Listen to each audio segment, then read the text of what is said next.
ngayon ng Kamara tungkol sa disinformation at fake news. Para sa update, magbabalita live si Mobile Journal Merimon Reyes. Merimon, sino-sino ang mga dumalo sa pagkakataong ito? Cheryl, sa pagpapatuloy ng pagdinig ng House Tri Committee hinggil sa pagkalat ng fake news at disinformation sa social media, humarap na ang ilang social media personalities na hindi sumipot sa mga naunang pagdinig. Yan ay sina Elizabeth Joy Cruz, Dr. Ethel Pineda Garcia, Crisette Laureta Chu, Mark Anthony Lopez, MJ Kiambao, Dr. Richard Mata, Mark Louis Gamboa at dating Presidential Communications Office Secretary Attorney Trixie Cruz Angeles. Maaalalang nagbabala ang House panel na binubuo ng Committee on Public Order and Safety, Information and Communications Technology at Public Information na posibleng maharap na sa contempt at detention ang mga personalidad na hindi pa sisipot sa pagdinig ngayong araw.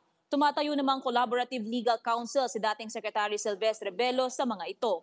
Nilinaw ng mga vloggers sa kanilang opening statements, hindi sila pumapapel sa paglaganap ng maling impormasyon online.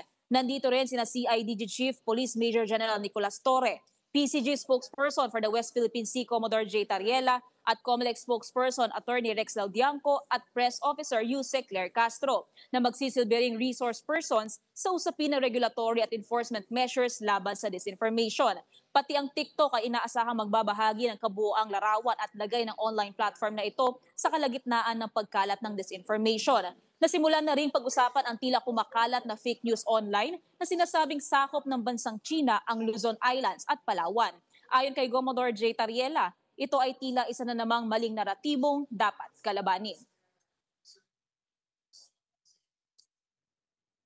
Cheryl, inulit din ni Representative Johnny Pimentel na ang layo ng pagdinig ay para makabuo ng legal framework at guidelines sa pag-regulate ng content online at para sa responsableng paggamit ng social media. Hindi raw ito para puksain ang freedom of speech or expression. Cheryl.